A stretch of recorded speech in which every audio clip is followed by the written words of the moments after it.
Hi guys, welcome back to my channel. இன்னைக்கு பார்த்தீங்கன்னா Deepavali. Happy Deepavali to all. இன்னைக்கு எப்படி இந்த தீபாவளி எனக்கு போகுது அப்படின்றது தான் இந்த வீடியோ. ஸோ வந்து நாங்கள் மார்னிங் வளமையாக என்ன பண்ணுவோம்னா மார்னிங்கே எழுப்பி நாங்கள் வந்து கோலம்லாம் போட்டுருவோம். பட் திஸ் டைம் வந்து கொஞ்சம் லேட் ஆயிடுச்சு. எனிவே நாங்கள் இப்போ கோலம் போட போகிறோம். நம்ம எப்போவுமே பெரிய ஆர்ப்பாட்டமாக ஆரவாரமாக எங்களோட தீபாவளி நம்ம செலிப்ரேட் பண்ண மாட்டோம். அப்படி சிம்பிளாக நம்மளோட தீபாவளி வந்து கொண்டாடுறோம் அப்படின்றதான் வந்து இந்த வீடியோ. ஸோ வாங்க வீடியோக்குள்ளே போகலாம்.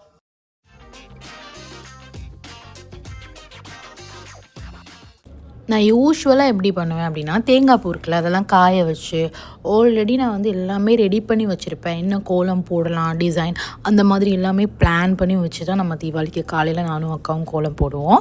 பட் திஸ் டைம் வந்து பார்த்திங்கன்னா ரங்கோலி ஆல்ரெடி நான் வந்து பர்ச்சேஸ் பண்ணது பேலன்ஸ் இருந்துச்சு.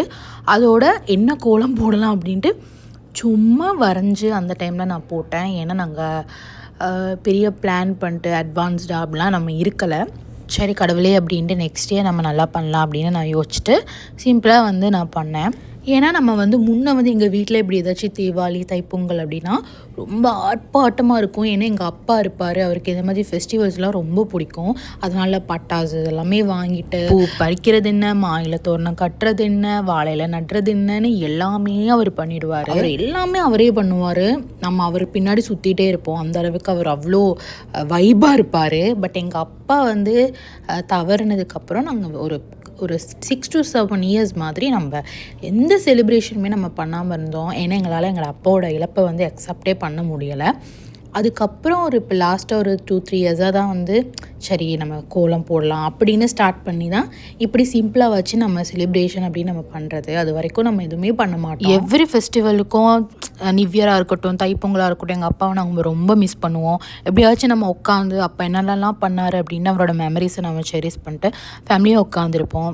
ஸோ அப்படி தான் வந்து இன்றைக்குமே நம்ம இப்படி கவலைப்பட்டு அந்த மாதிரி இருந்தோம் அப்படின்னா எங்களோட அம்மாவும் இன்னும் கஷ்டப்படுவாங்க. அப்படின்ட்டு தான் சரி நம்ம வந்து விளக்கு போடலாம் கோலம் போடலாம் அப்படின்னு வந்து ஸ்டார்ட் பண்ணது. இன்றைக்கி பார்த்திங்கன்னா நம்ம இறந்தவங்க வந்து பித்ருக்கள் வந்து நம்ம வீடு தேடி வந்து நம்ம படைக்கிற சாப்பாடை வந்து சாப்பிட்டு போவாங்கன்னு ஒரு நம்பிக்கை இருக்குது, ஒரு ஐதீகம் இருக்குது. நம்ம ஒவ்வொரு தீபாவளிக்கும் எங்கள் அப்பாவுக்கு நம்ம வந்து சாப்பாடு பிடிச்சதை நம்ம வந்து படைப்போம். கோலம் போடுவோன்னு நான் நைட் தான் டிசைட் பண்ணேன். அப்போ இருந்துச்சு ரங்கோலி நம்ம தைப்பொங்கலுக்கு போட்டதுன்னு நினைக்கிறேன். அந்த கோலப்பொடியோட பேலன்ஸை வச்சுட்டு டிசைன் கூடவே காலையில் இன்ஸ்டண்ட்டாக அந்த நேரமே ஒரு ரெஃபரன்ஸ் பிக்சர் வச்சு வரைஞ்சேன். இருக்க கலர்ஸ் ஒரு மேட்ச் பண்ணி அந்த மாதிரி அந்த கோலம் போட்டால் ரொம்ப பர்ஃபெக்டாக அழகாக அந்த கோலம் வரலனாலும் ஏதோ நம்ம ஒரு மன சந்தோஷத்துக்காக தானே நம்ம பண்ணுறோம். சரி வார டிசைனை போடலாம் அப்படின்ட்டு தான் நான் வந்து போட்டேன். டைமும் அவ்வளோ இருக்கலை.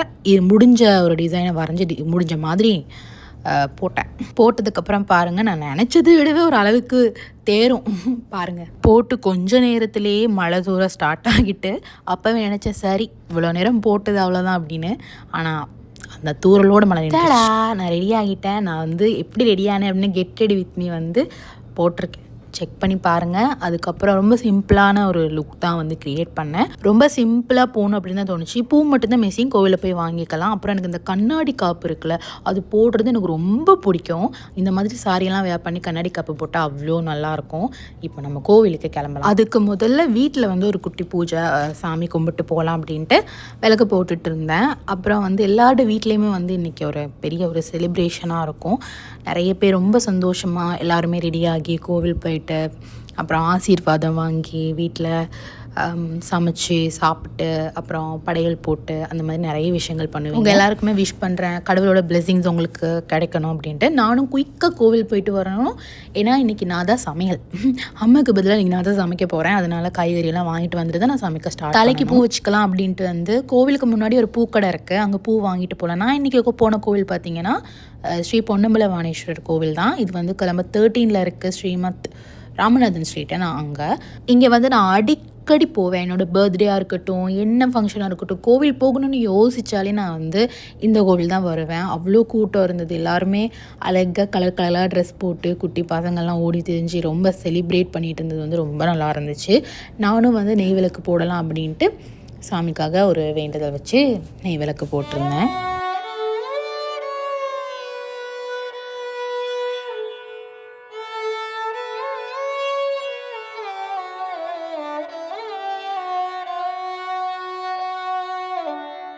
இந்த கோவிலில் பார்த்தீங்கன்னா நார்மல் டேஸில் வந்து க்ரௌட் கம்மியாக தான் இருக்கும். இந்த மாதிரி ஒரு ஃபெஸ்டிவல்ஸ் அந்த மாதிரி இருந்துச்சுன்னா செம்ம க்ரௌட், உள்ளே போய் வெளியே வரதே கஷ்டம். எப்படியோ அந்த க்ரௌடுக்குள்ளே கஷ்டப்பட்டு உள்ளே போயிட்டு சாமி கும்பிட்டு நான் பஸ் ஏறி திரும்ப வீட்டுக்கு போகிற வழியில் பார்த்தீங்கன்னா ஹில்ஸில் போயிட்டு எனக்கு நிறைய காய்கறி வாங்க இருந்தது.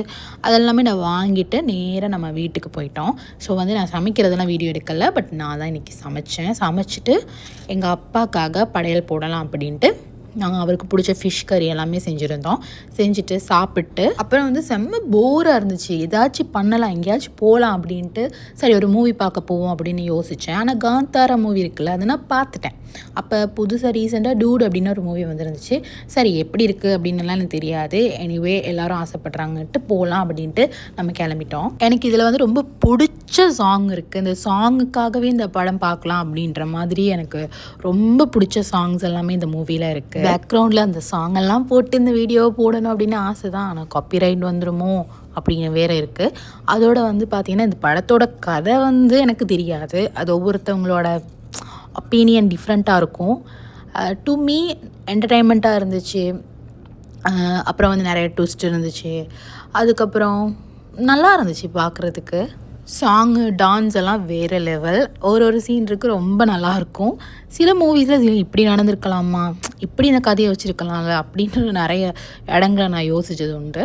பட் எனிவே ஆல்ரவுண்டாக பார்த்தீங்கன்னா நல்லா இருக்குது படம், போய் பார்க்கலாம். அப்படி ஒன்றும் மோசமான படம்லாம் கிடையாது, ரொம்ப நல்ல படம். மூவி முடிஞ்சதுக்கப்புறம் எங்கேயாச்சும் போய் நம்ம சாப்பிடலாம் அப்படின்னு தான் எங்களோட பிளான். பட் நான் சமைச்ச சாப்பாடு அவ்வளோ டேஸ்ட்டாக இருந்துச்சு, நிறைய சாப்பிட்டேன். அதனால் வயிறு ஃபுல். வெளியில் வந்தால் ஒரே மழை. சரி ஓகே வீட்டையே கிளம்பிடலாம் அப்படின்ட்டு கிளம்பிட்டேன். எனக்கு இந்த டேயோட ஹைலைட்டே இது தான் தெரியுமா, எனக்கு இந்த விளக்கு போடுற மாதிரி ஒரு ஹாப்பினஸ் எதுவுமே கிடையாது. எல்லாமே மறந்து போயிடும், அவ்வளோ பீஸ்ஃபுல்லாக இருக்கும். நான் இந்தியாவில் திருநெல்வேலியில் இந்த குட்டி சிட்டி நான் வாங்கிட்டு வந்திருந்தேன். தீபாவளிக்கும் கார்த்திகை தீபத்துக்கும் விளக்கு போடணும் அப்படின்ட்டு தான் இந்த குட்டி சிட்டி கூட நான் வாங்கிட்டு வந்திருந்தேன். செலிப்ரேஷனே இல்லை, எதுவுமே பண்ணலை, சும்மா தான் உட்காந்துருக்கோம். அப்படின்னா கூட நான் அந்த விளக்கு போடுறதுக்கு மறந்ததே கிடையாது. ஏன்னு தெரியுமா, அந்த ஒவ்வொரு விளக்காக பற்ற வைக்கும் போது அதோட அழகு ரொம்ப அழகாக இருக்கும். அது எனக்கு பார்த்துக்கிட்டே இருக்கலாம் போல இருக்கும். மனசுக்கு வந்து அப்படி ஒரு ஆறுதலாகவும் ரொம்ப ஒரு பீஸ்ஃபுல்லான ஒரு சூழ்நிலை வந்து அது உருவாக்கும். பெரிய டெக்கரேஷன் எல்லாம் பண்ணி ரொம்ப ஆரவாரமாக தான் செலிப்ரேட் பண்ணணுன்னே கிடையாது. நம்ம எதுவும் பண்ணலனாலுமே விளக்கு போட்டுட்டு இந்த மாதிரி நம்ம வாசலில் விளக்கேற்றி வச்சு பாருங்களேன், அதுவே ரொம்ப நல்லாயிருக்கும். இந்த முறை யாரெல்லாம் அப்படி விளக்க போடலையோ நெக்ஸ்ட் டைம் வந்து கண்டிப்பாக போடுங்க.